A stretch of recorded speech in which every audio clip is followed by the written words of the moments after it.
ఎవరన్నా జూబ్లీహిల్స్ గడ్డ నవీన అడ్డ తగ్గేదని అమ్మని సావిరంగా. మరి ఇప్పుడు కాంగ్రెస్ కోళ్ళను జనాలను ఏ రకంగా పోయి ఓట్లు అడుగుతున్నాయి?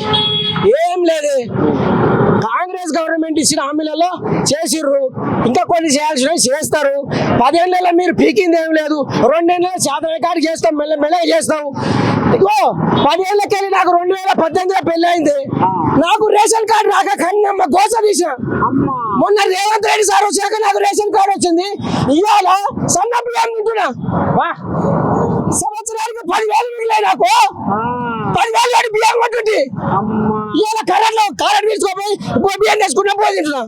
ఇంకేం కావాలి, ఏం కావాలి? కరెంట్ బిల్లు కడుతున్నావా? కరెంట్ బిల్లు లేకనే 200 ఫ్రీనే అయిపోయా. ఇక ఫ్రీ అయ్యా ఇంట్లో కొంచెం ఫ్రీ వచ్చాయి. ఇక ఏముంది, ఓ 10,000 జీతం వస్తే పిల్లలకు చదువులకు దానికి ఉపయోగపడుతున్నాయి. ఆ సాగునప్పుడు ఏముండే కన్నమ్మ కష్టాలు అరికోస ఎవరికి చెప్పుదామా కష్టాలు.